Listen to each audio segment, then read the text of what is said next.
It's Tita's turn. Ayaw niya kay Tita Kotbot. Hi po.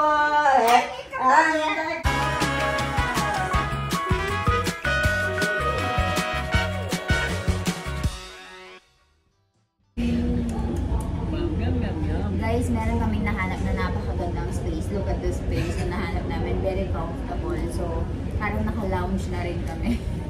Pero 7 hours yung layover namin.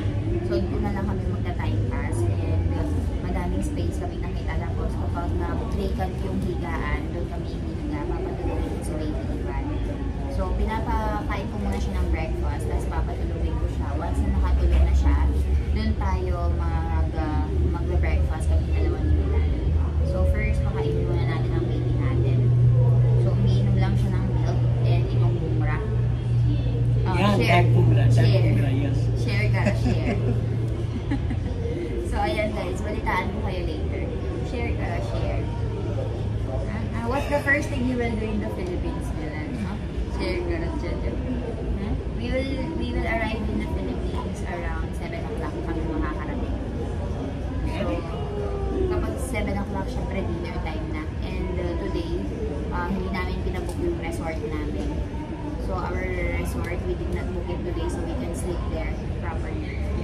Peacefully. And then tomorrow morning, we will do swimming and then we will start our agenda in the Philippines. Ay, kale, mas marami sumay. Tamara swimming pool ka dyan. Ivan. Ha? Can you see him drinking from the straw? Boom, nakakara siya. Chalata. Maria? Guys, tignan niyo yung anak ko. Pinapagod ang daddy niya. Naglalaro sila dito sa may airport. Sige, throw mo agad. Yay! Dahil meron kaming 7 hours na layover, pinapagod niya yung daddy niya. Nagbe-breakfast ang baby Ivan ko. Ivan? Ayan, naubos na niya. Gumawa ako hanggang 4. Ayan, naubos na niya ito. Naka-3 siya. So, busog na. Ivan! Ivan! Oh, Ivan! Tapos kumakain siya ng kaunting bungura. Uba, pre. Ukay rakaras. Uba, pre. Ang ingay-ingay mo. Oh. Ayun, guys. Napakain ko na siya. Nag-breakfast na. Awe, what are we gonna do with our breakfast? Di ba kami nakakain ko ng breakfast namin?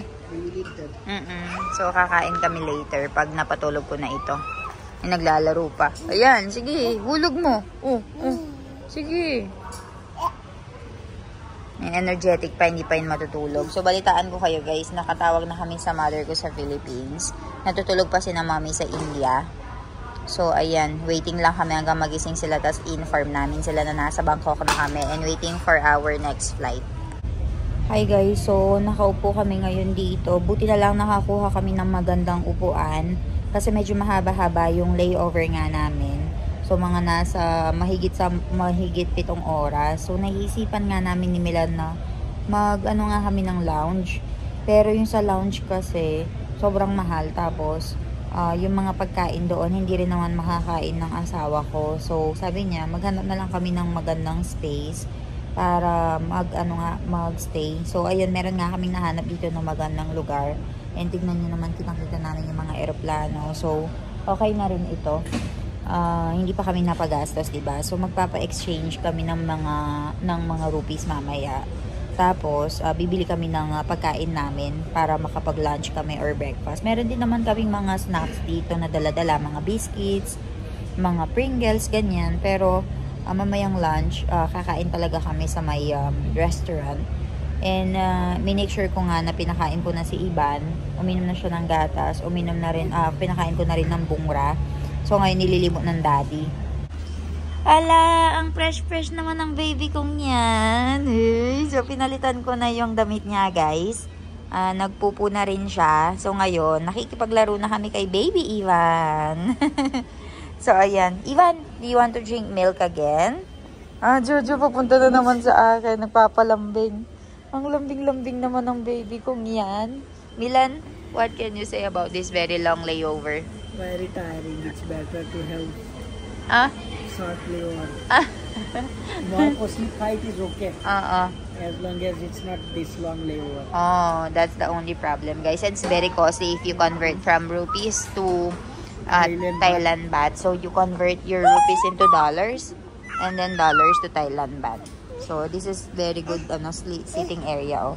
Tignan ko yung baby kong yan. Ay, daddy ka? Daddy ka? Sal, gawa kitang milk again. Naglibot-libot na sila ng daddy niya. Ganito sila magkulitan mag-ama, oh. Guys, so maraming nagtatanong kung bakit hindi daw sumama yung mga benan ko. So, actually guys, mauuna kami ng mag-ama ko. Pupunta kami ng maaga, 1 month advance. Tapos susunod sina mommy and papa this coming July. Kasi, ongoing pa yung mango farm. Tapos, yung mga farms na banana, papaya, inaasikaso pa ng father-in-law ko. And, hindi niya maiwan-iwanan ng matagal. Kaya, nauna lang po kami. Pero, pupunta din sila this coming July.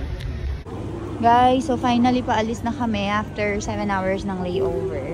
Ayan, pupunta na tayo ng Pilipinas. And tignan nyo ang bata. Napaka-energetic dahil nakatulog. So, ayan, punta na tayo dun sa may gate natin. Papunta ng Manila. Tapos, meron tayong 3 oras mahigit na flight. So, ayan, naghihintay na siguro yung mga mother ko doon. And nagbabiyahe na siguro sila papunta ng Philippines. Ay, nagbabiyahe na siguro sila papunta ng airport. So, ayan. Milan, in 30 minutes, they will start boarding, no? I think in half an hour. So, ayan guys. Wala masyadong malilibutan dito sa may Thailand, Bangkok Airport. Mas maganda sa may Singapore kasi maraming attractions doon. Usually, Milan, Ivan did not go to yet, no? Singapore Airport, no? Not yet. Most of the time, it's Thailand. This Bangkok, Thailand, no? So, ayan guys, pupunta na tayo doon. I'll update you. Gate open na. Finally, touchdown Manila. Ayan, nakarating na tayo dito sa Manila, guys. Palabas na tayo. Ayan si Baby Ivan. Kasama ng daddy niya. Let's go.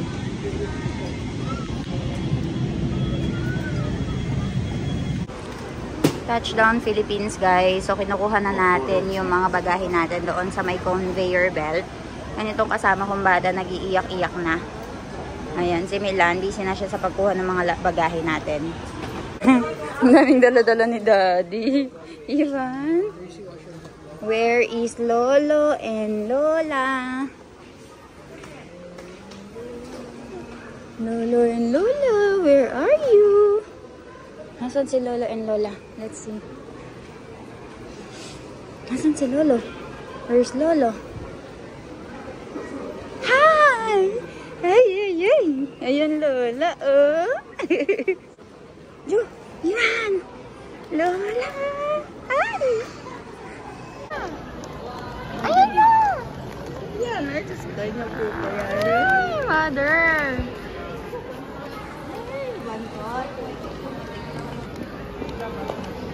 Ayan na! Mother! Ayan na Ivan!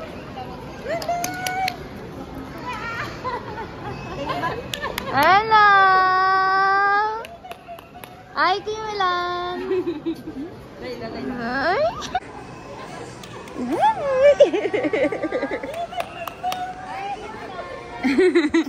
Layla. Lola.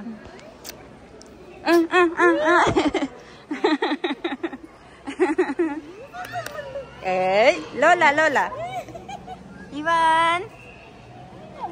Hi, Kat! Ivan! Hi, Kat! So, nakita na silang maglola. Chala! Hi! Bye! Hi! Hi! Ay, pinggigilan Nepo. Ay, katulan. Ay, tuwa-tawa-tawa siya. Ay, kakit na. Oh, abe ni Lola na.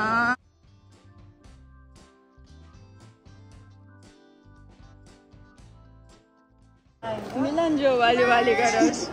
Wali-wali. Wali-wali. Bali. Tita. Tita. You go with tita. Chalo. It's tita's turn. Ayaw niya kay tita Katkat. Ayaw tita Katkat. Ayaw mo kay tita Katkat. Tita Kat. Toys. Toys.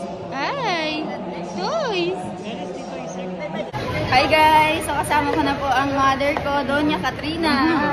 Sana all. Ayaw nang bitawan si Baby Ivan.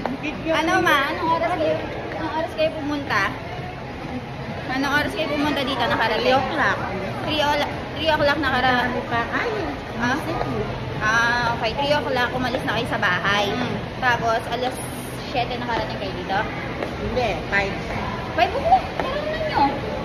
5 o'clock daw nakarating si na mama. So, ayan.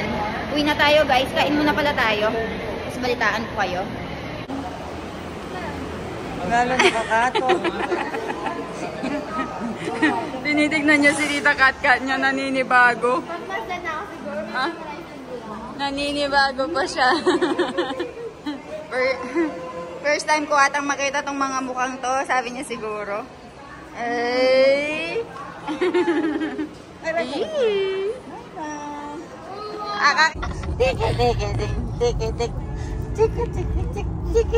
Naglalaro sila ng tita and lola niya. Ayun o. Ay, gusto mo yan? Bracelet yan. Ay. Yay! Thank you! Thank you, Ivan. Close open. Close open ka na. Close open. Ay. Puri na kayong bracelet. Kakain na kasi doon. Doon. Ay po.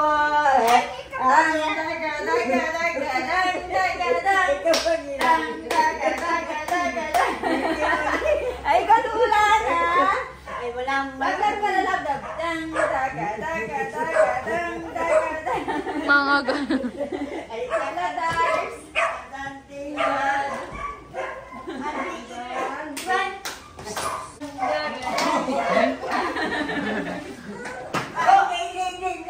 Iba! Lola! Lola!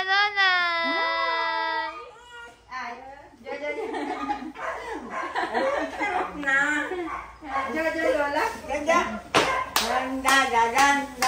Tinitingnan ni Lola na maganda. Let's go po. Ivan!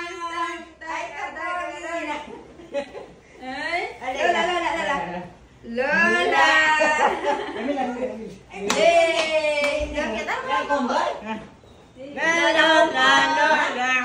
Tula na. Kita na ako ng manggut. Bye-bye! Kita na ako ng manggutag kanili. Dumating na yung father ko, guys. Hi pa! Ivan. Lolo! Lolo! Kaya kayo kilob. Hi! Natutulog na yung father ko, guys. Nasa resort kami ngayon. Tara, pasok tayo sa loob, ma. Para makakain. Para masala. Para masala. Minuli kami pero hindi lon may apamoy. Lolo, brum-brum kayo. Brum-brum kayo ni Lolo. So, dumiretso kami dito sa may resort, guys. Dito kami matutulog since walang guest ngayon. Ivo! Hey, Lolo! Close the... Lolo! Hi! Close. Mosquito will come. Hi, Lolo! Hi! Kilala na ka ba, oh? Gaya mangay. Mangilala. Ayan si mother. One, close, open. Close, open. Pinaligoan ko na si baby kanina.